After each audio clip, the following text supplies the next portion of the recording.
any of these bacteria that are being found are a direct result of like handling, how workers are being treated. We forgot that like food comes from a farm and someone has to do the work. And if you don't take care of your workers, then things go Hello. awry.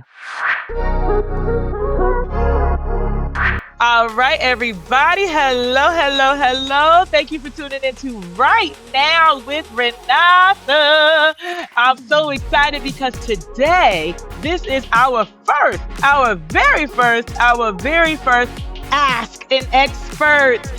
It is a new segment on Right Now with Rhenotha, and I'm so excited to have with me for my first segment of Ask an Expert for Right Now with Rhenotha, Maya Feller, looking like she's 12 years old, celebrity, registered dietitian, nutritionist. Hello, Maya. Thank you for being here. Rhenotha, thank you so much for having me. Hello, everybody out there. And thank you so much for, for acknowledging the glow. You're looking beautiful yourself.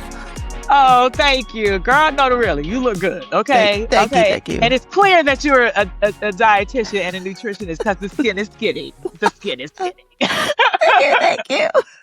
You're so welcome. So, okay, when I put it out there, I asked people, I said, I'm going to do this segment called Ask an Expert. I used to do a segment on it wasn't Amazon, on health.com called Ask an Expert. So I was like, you know what? Let me get my expert friends, my expert people out here to, have conversations about the things that people want to hear about. So I put the question out there and said, give me your funny stuff, give me your nutritional stuff, give me your health stuff. And one question was about gut health. Thank you. Shout out to China Robinson. Shout out to my friend China. She sent in this question. Let's talk about what is gut health. We keep hearing gut health, right? So what is it? Exactly. What does the phrase mean? Yep. Well, it depends on who you talk to. So I always have to put things in context and say that one person may have a different definition. But when I think about gut health from a nutrition perspective, I'm thinking about the health of your gut microbiome. And when we're talking about the gut microbiome, we're literally talking about all of the microbes that live inside a person's gut microbiome. And there are trillions of different types of bacteria that are in there. There are good bugs. There are bugs that can be pathogenic and can be what I refer to as gremlins, sending signals that are imperfect. And ideally, what we want is a good balance of healthy bacteria. And we would prefer that that good balance of healthy bacteria actually crowds out the pathogenic bacteria, mainly because all of our guts are kind of that signal within our body that helps modulate immunity. It helps modulate brain health. It helps modulate your endocrine health. So like I'm talking about your blood pressure, your blood sugars. It's the largest immune mediator in the body. And helping your microbiome to flourish is really dependent upon a number of factors: what you eat, where you live, how much stress you have, the medications that you're taking or medications that you're not taking, what your environment is like. So all of those have an impact on your microbiome. And of course, from a nutrition perspective, as a dietitian, I have to give fiber a plug because fiber is what acts as the nourishment for those good bugs that live in your gut and helps them to proliferate and flourish so that then all the signals that go out to the rest of your body ideally function the way that we want them to. Maya, that was a mouthful. We're talking microbiomes. We're talking about gremlins. But you know what? It's important. It's important for folks to understand what exactly is going on down up in there. And you said millions and millions of bugs, good bugs and bad bugs. So thank you. Just thank you, girl. All right. So let's get to the question, right? So the question has to do with food labels and how that affects our gut health. And so her question was, we're walking around in a grocery store, and now these days, I'll get into that. We're talking about like food recalls and all that kind of stuff. But the question is, when we're looking at a package, what should we actually be paying attention to when it comes to our gut health? Such a good question. So on the package, there's a front of pack, and that is where you tend to see your claims. It'll say things like gluten-free or heart healthy or free from, right? So those are front of package claims. I recommend that people flip the package over and actually look at the nutrition facts label as well as the ingredient list. The nutrition facts label is based on a percentage of the daily value. So it's 2,000 calories is kind of what is the consensus and agreed upon and used on a nutrition facts label. And then you've got the percentage of the daily value. And people are always like, what is that? Remember, it gets to 100% over the course of a day. So if you see something and it says it's 20% of the daily value, then that's considered on the higher side. If you see something and it says it's 75% of the daily value, that's really high. You're almost getting close to all of what you need for the daily value of whatever that thing is. And if you see something that says 5% of the daily value, then that's on the low side. Generally, what we point out in that nutrition facts label is people will look at calories, but I don't always use calories first. I actually look at your saturated fat. I look at sodium. I look at fiber. I look at added sugars, and then I look at your proteins.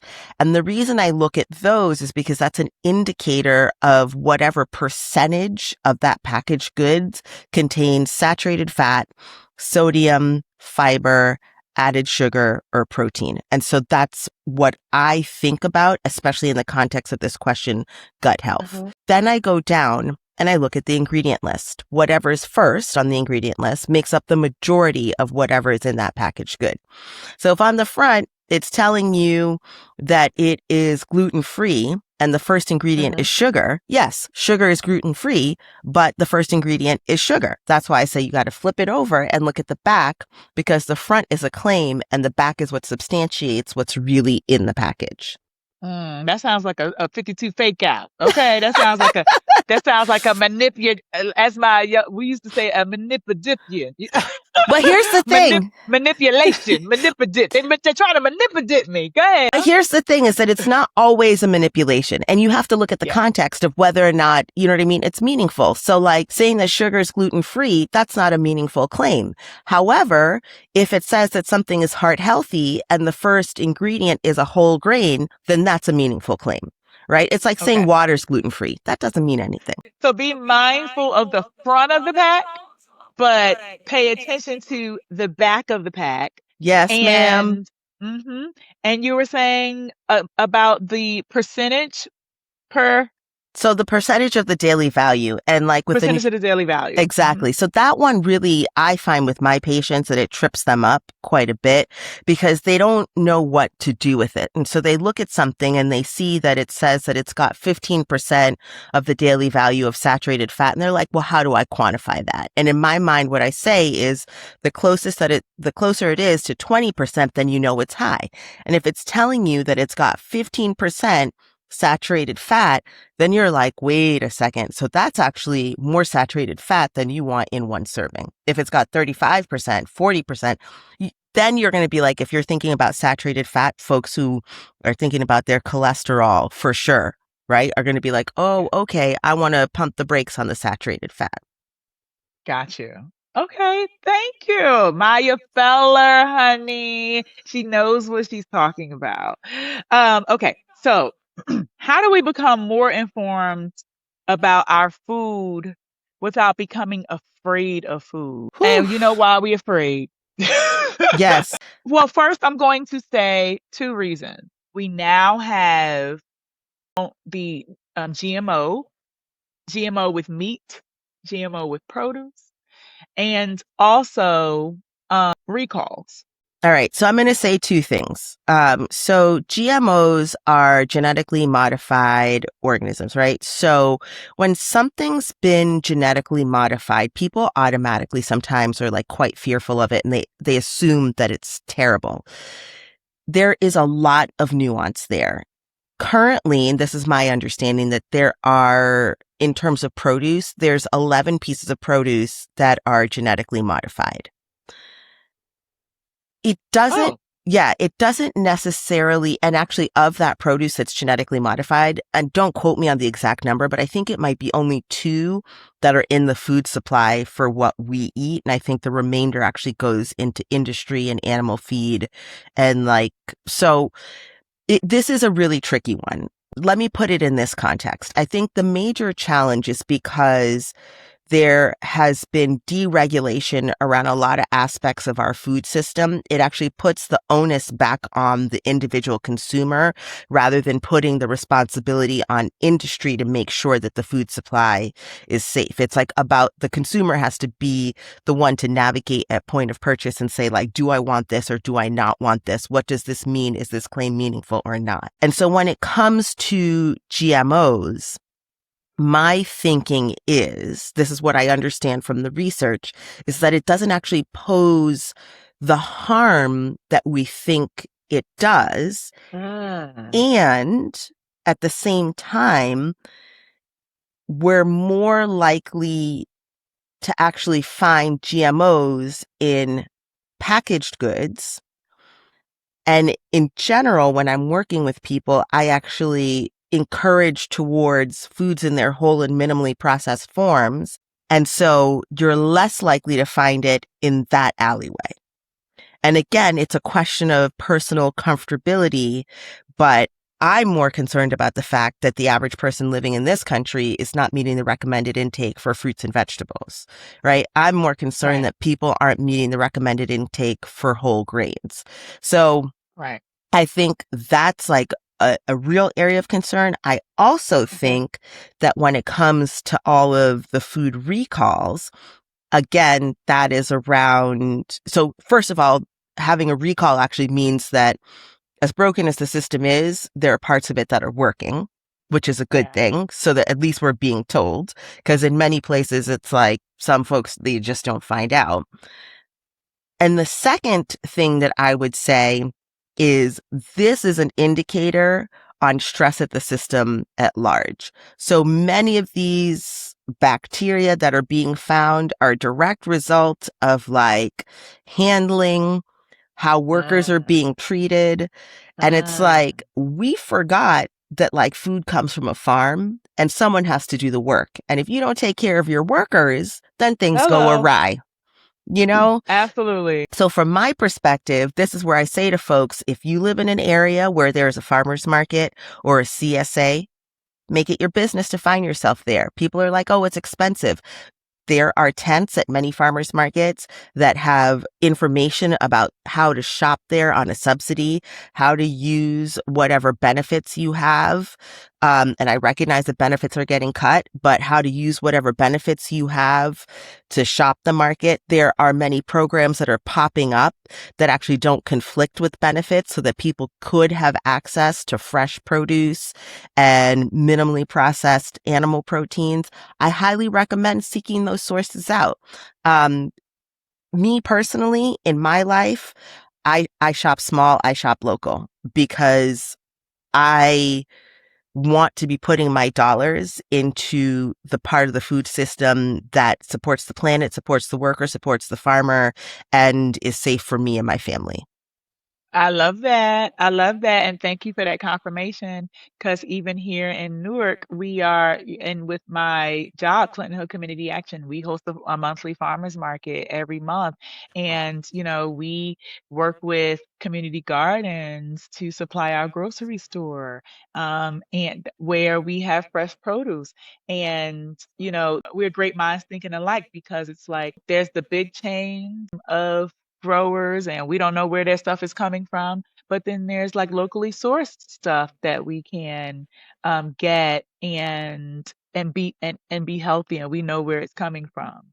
So thank you for that, Maya Feller. Yeah, you weaved that right on in there. Love it. Listen, Rhenotha, I mean, because here's the thing. This is something that I've been saying in our community for a long time. And when I say our community, I mean folks of color, right? I mean Black Yeah. Americans, I mean Afro-Caribbeans, all of us across the African diaspora. Yeah. We come from histories of growing our own food.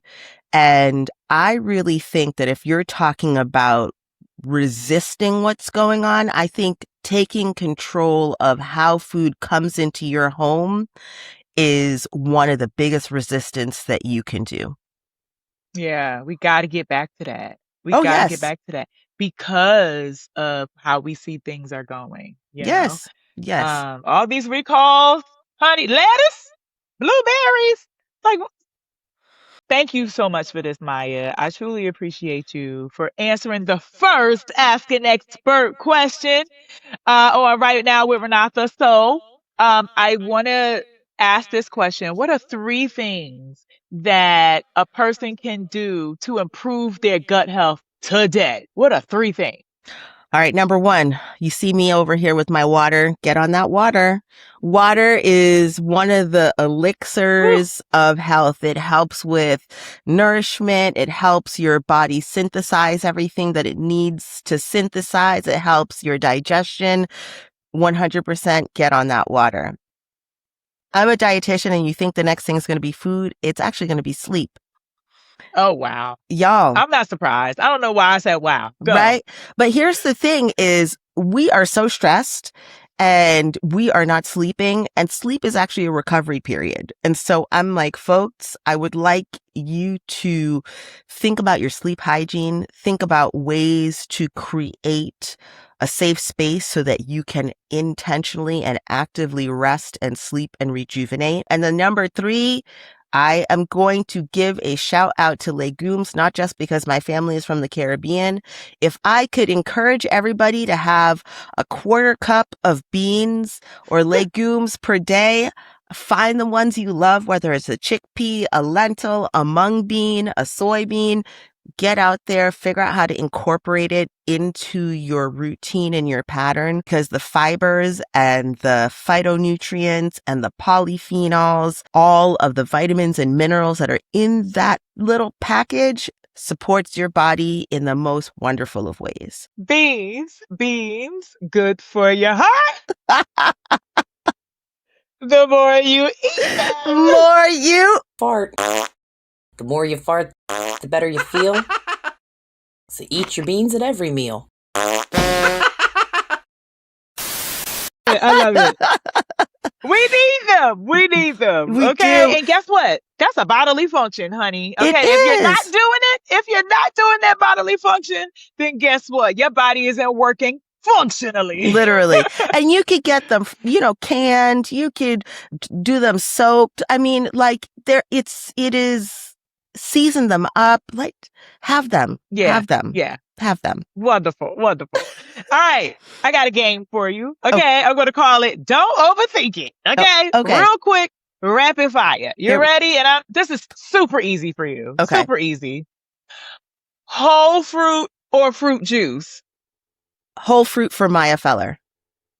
All right. Thank you. I mean, this is super easy. I'm really just doing this for the viewing public because we really need to make sure people understand that process is. So hold on. Actually, so I'm going to say something about that. We do need to have some processed foods. And here's the truth is that what we're looking for is foods that are processed without a lot of added sugar, salts, and fats. Right. If it's a choice between having a frozen peach or no peach at all, I will say have the frozen peach. Okay. Right? If Gotcha. it's season and you have access to the fresh peach, go for it. Right? Yeah. So there's for sure a spot and a place for food processing, especially when we're talking about access, accessibility, and cost. And don't just look at the front of the package. Look at the back of the package. Right. Because the way it was processed would be shown in the back of the package. Exactly. All right. Right. The added sugar, the added salt. Yeah. Thank you, Maya. I learned. I learned. Okay. Okay. Cooking at home or eating out. Oh, Lord. Okay. I would say on the regular, cooking at home, eating out at your special favorite place. Yeah, yeah. And you know the chef and you know how Yes. and they locally sourced. And Yes. yeah, okay. Got it. Yes. Got it. Okay. Probiotic supplement or getting it from food?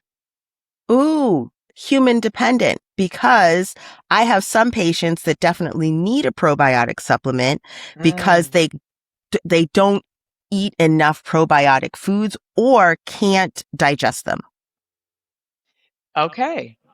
And I think you already answered this one. But what's one food you wish more of us would put in our on our grocery list? Oh, actually, I'm going to say whole grains, whole ancient grains Okay. like fonio, teff, millet. Oh, yes, get those. Incorporate them. Nice. Woo! Maya, you dropped some jewels, you dropped some gems, and I'm so grateful that I had you first for my first Ask an Thank Expert talking about you. gut health and checking out those labels. Maya, please tell everyone where they can get information from you, how they can follow you, all the things. Yes, thank you so much, Rhenotha. I am You're welcome. so excited to share that we are launching a membership. And what's so excited about our nutrition membership is that it's HSA, FSA flexible. So like you can actually use your flexible spending dollars on the membership. Folks can find out more about that at mayafellernutrition.com. You can follow me across social at mayafellerRD. Wonderful. Maya, thank you for joining me on Right Now with Renata. I appreciate you so much. People, listen, tune in, make sure you like, subscribe, and share, and go to MayaFellowNutrition.com so you can get up on your gut health and get your body right with Maya Feller. Thank you for tuning in. We'll see you next week on Right Now with Renata. Bye.